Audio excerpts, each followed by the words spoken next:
are here with Thakane. Thank you for coming on the show. We are talking about mass production and the environmental impact on the global south.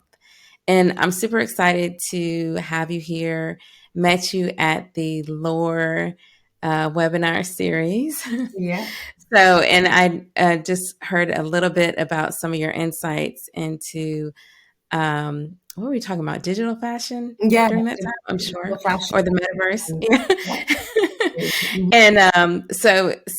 And I know you do a lot of work within the global south. You're very knowledgeable about it. And so excited to have you on to talk about this topic. But first, could you introduce yourself? Yes, thank you. Thank you so much for having me. I'm also really excited to share my thoughts and, open discussions like this. So my name is Thakane. I'm born in Lesotho, which is a small country landlocked in South Africa. I'm also a quarter Spanish and a quarter English and sort of grew up moving around a lot with my family. And I have a background in fashion, been starting off in retail until also designing. So I have my own brand as well, TAKAII, which is for activewear. And at the moment, I'm pivoting in terms of the production methods. So instead of working with factories, focusing on having a network of tailors out in Ghana to start off in Accra. So it's been a very exciting change over the past couple of years. And I think everything that's going on the scene right now in fashion, the adoption of digital fashion, the advantages for efficiency and less waste. Definitely excited to bring out an alternative to a wasteful system at the moment. Yeah. Wow. So how did you get into, or when did you first hear about like sustainable ethical fashion? It's so funny to ask this question. Yeah, I think. Well, it's funny because it's kind of like this is what we've been doing, but now it's like this term, right? So I guess first I should ask, what is your definition of sustainable ethical fashion? Well, I think the word sustainable can be interpreted maybe in a lot of ways. And I feel like the word ethical is something that we actually do all feel inside. And when you're not practicing an ethical standards, then it's really usually just for one goal, which is for profit. And I think that the responsibility that we have towards our environment, as well as towards each other as human beings, really lies within that word ethical. And we have to sort of work that we're in synergy and not completely attacking the planet that we live on. Yeah. So to answer also your first question, when I sort of first got into sustainable fashion, I think it's so I studied art in Barcelona, and I think I've always just been somebody who's a bit more on the side of alternative fashion and small designers. And it's also something which was part of my upbringing. My mum would always make sure that I know what different materials are, and really having that education and background and knowledge about where different fabrics come from and things like that has made it quite difficult for me to adopt really sort of a mass production, or I mean, we all like a high street from time to time, but I'm more excited about, finding those unique items. So yeah.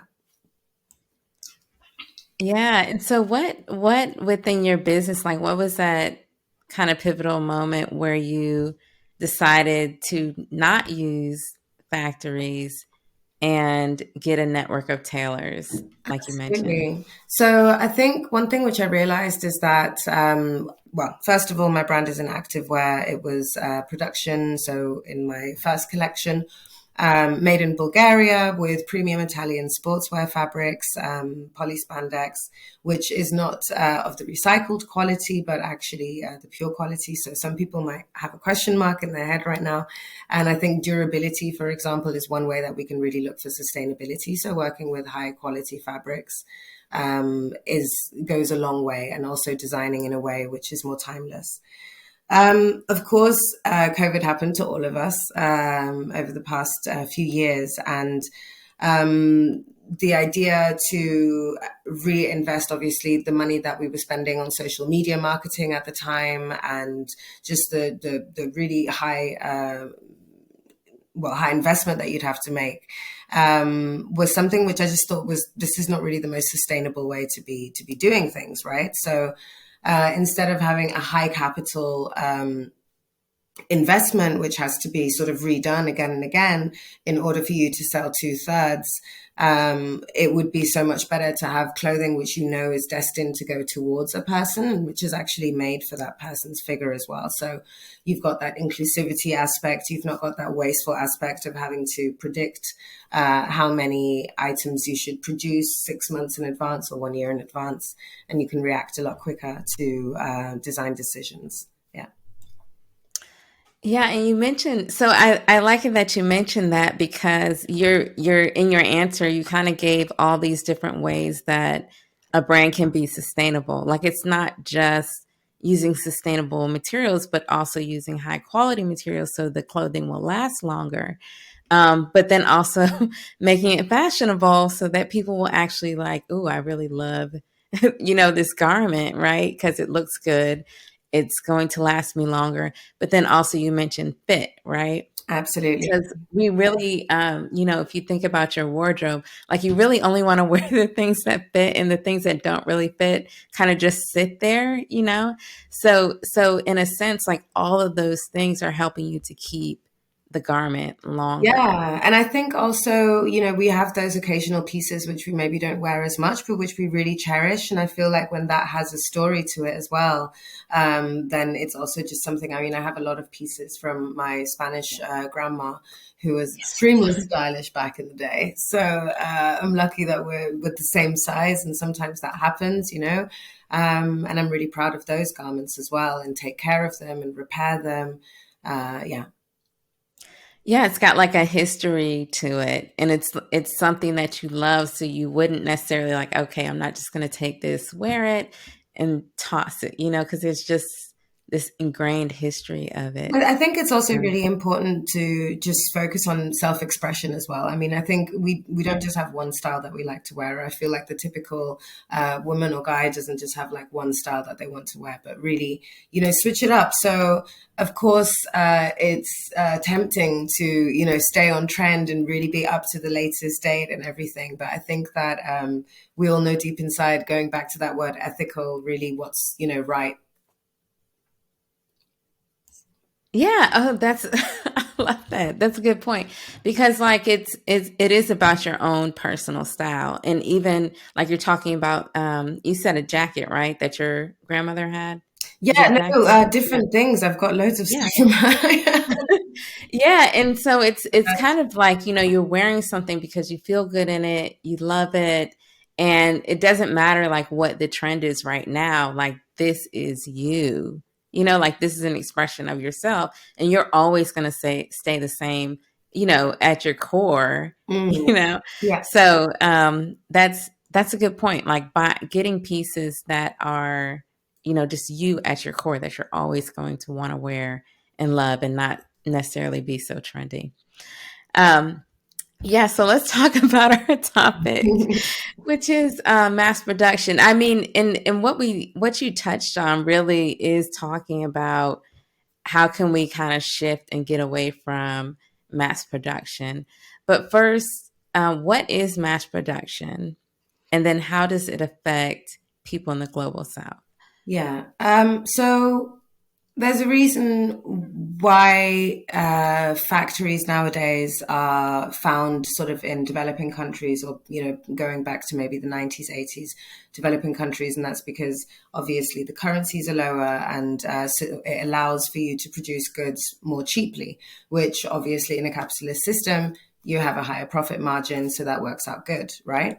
However, what we've grown to see definitely over the past sort of 15 years, especially, is a move into dangerous practices like not respecting human rights within these factories, using toxic chemicals and getting rid of those toxic chemicals for dyeing in the dyeing process really wastefully, all the way going back to farming and organic cotton farming or conventional cotton farming, and the patents on the fertilizers and pesticides which are used within those farming methods, which isn't circular farming, so it does end up destroying the land, which requires you more fertilizer. So across the whole system, there's become more and more of a of a corruption, as I suppose, at the end of the day, of each of those places within the supply chain.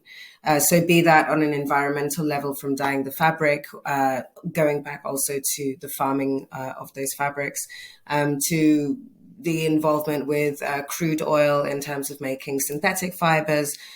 So obviously that's all on the dark side. There is a positive side when it comes to textiles, which has been a lot of innovation, definitely over the last years.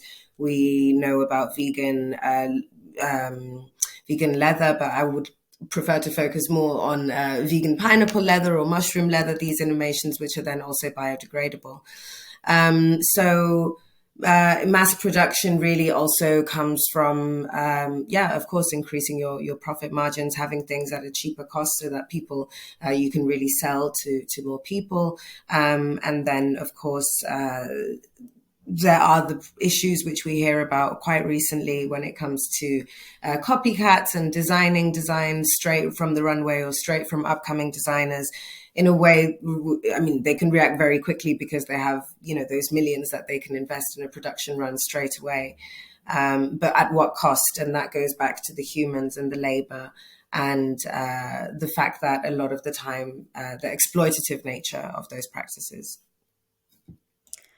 Yeah, and just, it shows how the fashion industry affects so many, or is related to so many different, or ingrained in so many different industries. Because you mentioned like agriculture, oil, like all of these different things. It's like the fashion industry is really ingrained. And so, that shows how much of an impact if we start to have more sustainable practices and more ethical Yeah. practices, And how much of an impact. culturally, fashion has sort of seen as a sort of a frivolous thing to engage in, right? But you look at the business and you look at the numbers and you look at the proportion that the textile industry has on effects on climate change. It's not a frivolous matter. So I think that that's why it's one of the industries which has sort of been the slowest to receive scrutiny in a sense. Yeah. Yeah, it's hard to define exactly what the impact is because it's so ingrained, right? So how does mass production affect the global South? Well, one of the main ways, which I'll talk about and I'll touch on, is really the waste coming from manufacturers and also coming from this practice of mass production. So, you're creating 10,000 garments and you're going to sell 3,000 of those garments at full price. You're going to sell another 2,000 at a reduced price. And then the rest, because you paid them so cheaply anyway, the trends have moved on because you're involved with fast fashion. Then you have to get rid of those somehow. So one of the figures which I, can pull out, for example, is that, 5 million individual items of used clothing arrive in, for example, Ghana weekly. And then, of course, there's a reseller market over there. So this idea that we send our secondhand clothing to developing countries or the global South is, in a sense, this mindset of charity. But what we're actually sending out these days is of such poor quality because we insist on having such cheap production that it's not even usable. So you have women who carry these, tons of waste, and they don't know what's in that waste, and they have to purchase it at a wholesale price there from the shores, and 40% of it they can't use. They have chiropractic problems because of actually physically carrying these massive bales. So the products, the problems really sort of trickle down, starting from it just being waste coming from, the North, the global North's mass consumption and mass production, down to physical physical complications and environmental complications on a local level and on a personal level. Okay, so I want to ask a follow up question for that, right? Because I'm in these talks a lot, and sometimes people will say, well, it helps their economy for them to be able to take this clothing, even though a lot of it they can't use. Like, think about what you give to the thrift shop. Some of that stuff is not even usable, right? But that's what goes over there. Or Or even, like you said, fast fashion clothing. right. And so when that goes over there, they take those clothing and what is usable, and then they sell it at the market, right? And so how does that affect their economy? And if we somehow did not have that fashion waste go over there, how would that affect things? Or what are your thoughts on that? So I had the pleasure of meeting the OR Foundation in when I was in Ghana, and they do incredible work on really measuring the impact, not just in terms of carbon footprint that the garments have actually traveled in order to reach those Ghanaian shores, but also on the local environmental impact and also on an economic side. So they've got some really great research about that. When it comes to the actual economy of it, well, what happens is that they're essentially caught in a loop, in a debt trap of these bales, because what they purchase ends up not being enough for them to sell to justify that weight of what they received, because 40% of it is not reusable. So it keeps them in a debt trap, which really cripples the local economies. Of course, again, coming from this mindset of, oh, isn't it charitable? And, when we look at the ethics of it, we wouldn't allow for that to happen in a city like New York City for, Europe to come and dump, 50,000 tons. Let me just get that right figure up. 13 million tons of textiles a year. So would we allow that to happen on our own doorsteps? No, we wouldn't. But again, that's the word ethical really coming into play. So, yeah.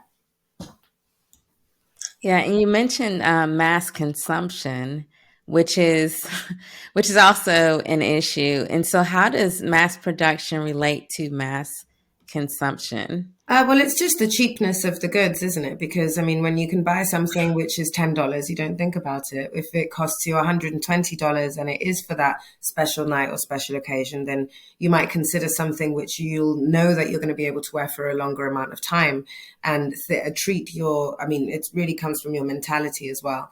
So again, for me, I have the privilege that my mum could teach me about different fabrics and make me aware of what goes into, for example, when you're buying something which is wool and versus something which is acrylic, which is made of plastic, and so on and so forth. So having that education and having that perspective, I think, is really important to sort of move away from mass consumption. And I do think that there's a massive culture for that in our Gen Z and to some extent also millennial generations. Big focus on environment, on stopping global warming, on participating in more sort of local economies as opposed to mass markets.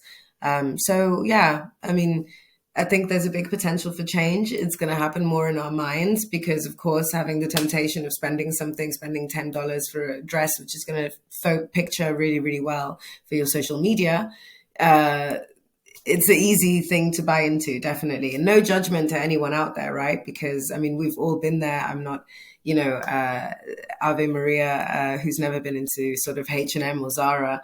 But again, it's really about that mindset of finding items which you can cherish and which you'll look after. Yeah, and it's like you get that hit of dopamine, right? Yeah, When you buy something like, oh, I have it's something made new, I'm for gonna it. wear this. Exactly. Um, Yeah. yeah, so We so it's have, about right. recognizing that. Yeah. Uh, It's important to have fun and be able to express yourself, right? And I feel like, you know, I have, I mean, in a lot of the African diaspora, it's completely normal that most people have like a tailor down the road or somebody that they know in the family who will help them sew outfits and reinvent their looks and, you know, all that sort of stuff. So I think actually having part of that in my culture makes me sometimes really question how, or find it a little bit sad in a sense how, you know, a lot of people don't have that, they've never done that before. You know, you've never really gone to a tailor and said, hey, I would love this made in this way. And you wear it super proudly. And, you know, you go to big events and everybody's wearing the same fabrics. And you're more involved with your clothing and you have more of a relationship to it, which is really, really personal than when you're just buying something that like hundreds of thousands of other people have.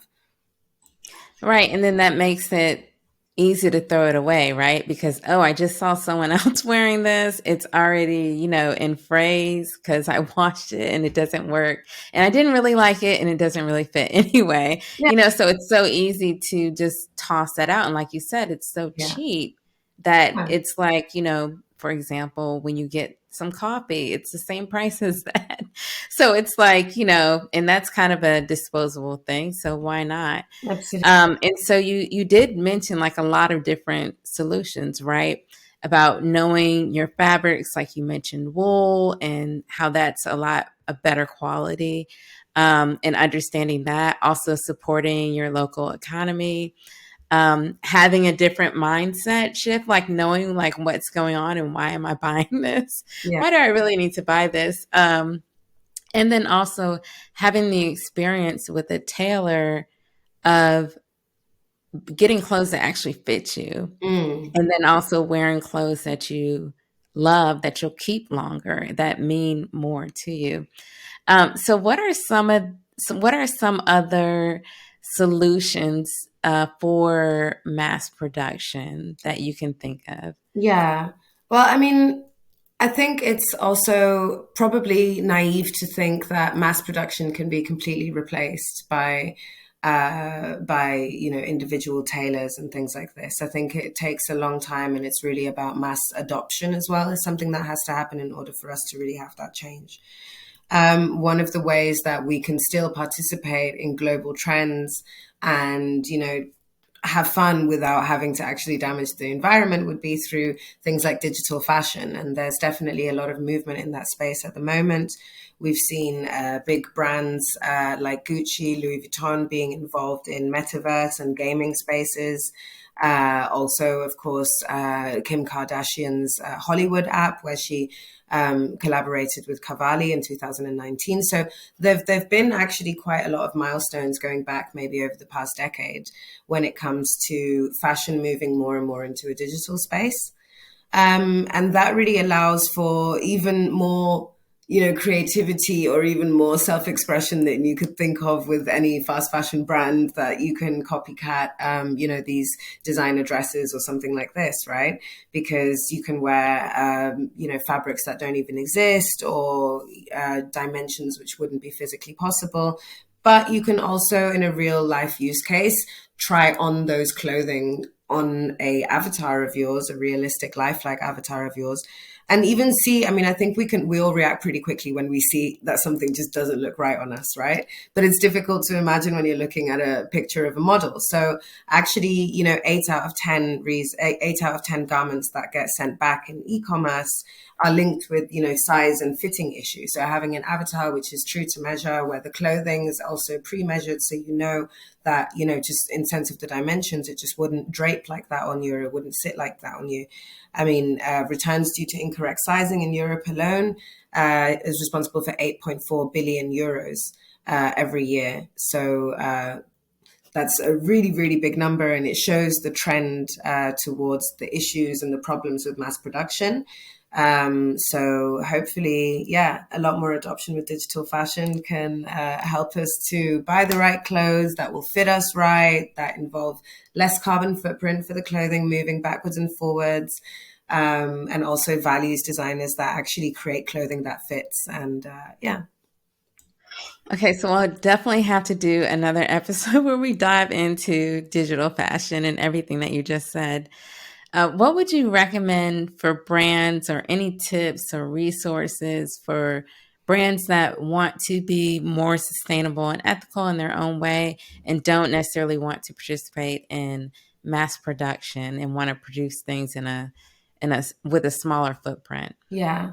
I think you have to really look at your customer base and the target audience that you've defined for yourself. The difficulty in pivoting when you've got an existing customer base who are used to cheap prices, low prices, and, trendy styles is that you are going to have to either re-educate that group audience, that target audience, or you're going to have to try and reach out to new communities. So analyzing your business model and who you're selling to, I think is the first part is being honest with yourself, right? To really be able to identify those changes. There are opportunities out there, or rather there are tailors out there, who can produce clothing which would be unique and so on. But it requires obviously more effort from the brand perspective in terms of then going and sourcing your fabrics, speaking to these tailors. So that's something which I'm working on, is an app to be able to facilitate that, facilitate and find tailors across the world who can actually fulfill those orders on a smaller scale, but also on a made to measure basis business model. So of course, the dangers with that as well is made to order, made to measure. It's not something that you can just readily purchase. So it's not, your order's not going to be there necessarily in 2 days. So again, that element of education for your target audience, I think, is going to have to be really, really important, and being completely honest with your target audience. It's not possible to, change everything in a day. So I think even just being honest about small, meaningful actions, switching to recyclable packaging, trying to use as much as possible fabrics which are biodegradable and which are gentle on the environment, trying to support local brands and really bring in that smaller carbon footprint. Those are all small different ways that a brand could become more sustainable. Yeah, and it's I hear brands say this all the time, or people say this all the time. You cannot necessarily be 100% sustainable. And a lot of times consumers can, or your customers can say, "Oh, well, are you sustainable in all these different areas?" But if you're a smaller brand, that's really hard to do, especially in the fashion industry where you have to look at sourcing and you have to have a viable business model too. So I love the recommendation of taking those small steps at a time and communicating with your customers. And it is just that one step at a time, Yeah, finding things, and like you did, shifting your business model to, maybe you're using factories, but now it's, using local or, tailors. yeah, absolutely. And I think, again, also just, oh, dear me, it's just escaped my mind just now. um, what was I going to say? Oh dear, no, it's literally just escaped my mind right now. Let's see, I was talking about 100% sustainable and how. Right, yes. And then customers who come in expecting, all of those different layers. So I think, again, it's difficult when consumers come in expecting all of those boxes ticked, but then are not knowledgeable about how much things should actually cost. We've gotten so accustomed to not wanting to pay more than $20, $30, $50, $100. And of course, quality comes with a certain price as well. But it's really being aware of those things, I think, that plays into it. Yeah, it's funny because a long time ago, I worked in retail, right? And I can just vividly remember my assistant manager say that if people don't understand that if they just, instead of buying like 10 garments, just take that money that you would spend on these 10 garments that you're not going to wear anymore because it doesn't fit, it's bad quality. Take that money and buy something that you actually love that's going to fit. Yeah. And this is like, I won't say how long ago this was, but maybe like decades ago. I don't know. But it's so true. And this is before like people were talking about that much about sustainability, but it's true. So Yeah, you bring up a great absolutely. point. Yeah, no, absolutely. And also just the fact of having that interaction. I think that I remember sort of at the rise of e-commerce that everyone was thinking, okay, but clothing, I don't know, you kind of have to really feel the clothing. And yet we've seen, e-commerce really works. People can make that, emotional connection with a garment, even just seeing it on a screen. So imagine when you can also interact with that garment sort of within digital fashion and sort of try it on yourself before physically, ordering it. It would probably help you to save those little pennies towards actually buying that garment if you really love it so much. So, yeah. That's good. So, where can people connect with you and stay up to date on what you're doing? Because I'm really interested in that app too. No. So, I mean, definitely, I'm on, most socials. I'm on Instagram under taka.baz or takai_studios. That's Takai with two eyes. And also on LinkedIn. So I'm definitely really excited to meet designers, also anybody with your stories of, having of your garments, your favorite pieces, why you love certain things, on Thakane Bazill on LinkedIn. So yeah, no, I'm happy for anyone to reach out, and looking forward to deepening our conversation as well on the innovation side. Yes, yes. Well, thank you so much for joining us and all of your insights. Thank you so much for having me, and look forward to chatting soon.